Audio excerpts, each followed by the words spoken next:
Hello అండి, అందరికీ praise the lord. ఎలా ఉన్నారు? హ్యాపీ అండ్ హెల్తీగా ఉన్నారా? ఈరోజు ఒక చిన్న విషయాన్ని మీ అందరికీ షేర్ చేసుకోవాలనుకుంటున్నానండి. మనము విశ్వాసులము, క్రిస్టియన్స్ అని చెప్పుకుంటూ ఉంటాం కదా. క్రీస్తుని వెంబడిస్తున్న వాళ్ళం కదా. ఆయన స్వరూపంలో ఉన్నాము, ఆయనను పోలి నడుచుకునే వాళ్ళము మనము కదా.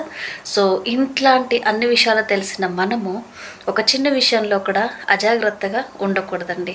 ఓకేనా? ఆ చిన్న విషయం ఏంటి అని అంటే, నాకు తెలిసినంత వరకు నేను చెప్పదలుచుకున్నది ఏంటనంటే, మనము మన కుటుంబంలో, మన ఫ్రెండ్స్లో, మన సంఘంలో, మన సేవలో, మన పరిచర్యలో ఇక్కడ మాత్రము మంచి అనిపించుకొని బయట సమాజంలోకి వెళ్ళిన తర్వాత, అంటే వేరే అన్యులోనని మనం అంటుంటాం కదా, హిందూస్, నాన్ క్రిస్టియన్స్. సో వాళ్ళ మధ్యలో ఉన్నప్పుడు మనము సైలెంట్గా ఉంటూ, అంటే మన విశ్వాసాన్ని, దేవుని గురించిన మాటల్ని చెప్పకుండా భయపడుతూ వాళ్ళ మధ్యలో మనం మౌనంగా ఉంటూ మన క్రిస్టియన్స్ అంటే మన ఫ్యామిలీ వాళ్ళకి, అంటే మన సంఘస్థులకి, ఓన్లీ వీళ్ళకి మాత్రమే మన పరిచర్యను చేస్తూ ఉంటే అది అంతగా సెట్ అవ్వదేమోనండి. నాకు తెలిసిన విషయము, అంటే నాకు అనిపించింది. ఎందుకంటే మన ప్రవర్తన ఎప్పుడు కూడా మన ఇంట్లో, మన పక్కన ఉన్న వాళ్ళతోటి ఎప్పుడు కూడా సవ్యంగా ఉండాలి, సక్రమంగా ఉండాలి. అండ్ అలాగనే మనకు తెలియని వాళ్ళతో కూడా మనము అలాగనే సవ్యంగా మనము కరెక్ట్గానే ఉండాలండి. ఓకేనా? విశ్వాసం అనేది మనం లోకానికి వెలుగై ఉన్నాము అని అన్నప్పుడు ఓన్లీ ఫ్యామిలీలో ఒక్కొక్కసారి బయట అందరం మంచిగా ఉంటాము, ఇంట్లో ఫ్యామిలీలో మంచిగా ఉండలేకపోతుంటాము.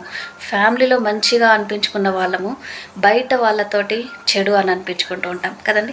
సో ఈ రెండు డిఫరెన్సెస్ని మనము కొంచెం ఒకసారి మనము సరి చేసుకుందాం మనకి మనమే. ఓకేనా? ఎందుకంటే మెయిన్గా తెలిసిన వాళ్ళకే చెప్పడం కంటే తెలియని వాళ్ళకి, దేవుడు అంటే ఎవరో తెలియని వాళ్ళకి కూడా మనము చెప్పగలగాలి. రాకడ వచ్చేస్తుంది అని అనుకుంటుంటాం కదా. చిన్నప్పటి నుంచి వింటూనే ఉన్నాం మాటలు. చిన్నప్పటి నుంచి మన పాస్టర్స్, సంఘంలో, చర్చ్కి ఎప్పుడు వెళ్ళినా, మన ఫ్యామిలీలో ప్రేయర్స్ జరిగినా కూడా రాకడ గురించి లేనిదే ఆ సండే కానీ ఆ రోజు కానీ అవ్వదు కదండి. సో కాబట్టి ఆ రాకడ గురించిన భయము, ఆ దిద్దుబాటు ఏదైతే ఉన్నదో మనకు మనమే కాకుండా బయట వాళ్ళకి కూడా మనము దానిని గురించి ఒక సువార్తను మనము ప్రకటిద్దాం. ఓకేనా?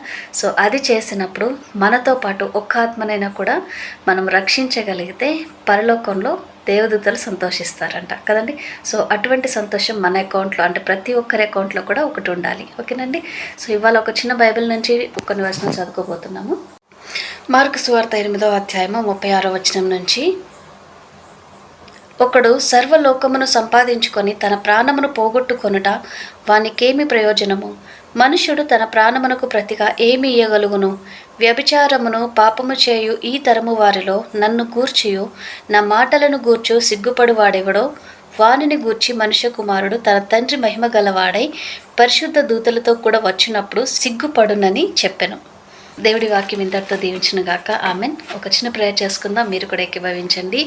ఒక ప్రేయర్ చేస్తున్నామనంటే ఖచ్చితంగా మనము దేవుడికి కాలింగ్ బెల్ నొక్కినట్టే కదండి. ఎవరింటికి అయినా వెళ్ళి మనం కాలింగ్ బెల్ నొక్కితే అలర్ట్గా ఉన్నవాళ్ళు, లేకపోతే డోర్ దగ్గర ఉన్న వాళ్ళు వెంటనే డోర్ని ఓపెన్ చేసేస్తారు. దూరంలో ఉన్న వాళ్ళు ఒక 2-3 సార్లు బెల్ ప్రెస్ చేసినప్పుడు డోర్ ఓపెన్ చేస్తారు కదండి. సో అది మనుషులము, మన యొక్క నైజము. కానీ దేవుడండి, బెల్ మనం తలుపు దగ్గర ఉంటేనే చాలు. తలుపు తడితే, నాక్ చేస్తే చాలు. బెల్ కూడా కొట్టి అంత సౌండ్, నాయిస్ కూడా చేయవసరం లేదండి. జస్ట్ నాక్ చేస్తే డోర్ని ఆయన తలుపు తీయడానికి రెడీగా ఉన్నారు. ఓకేనా?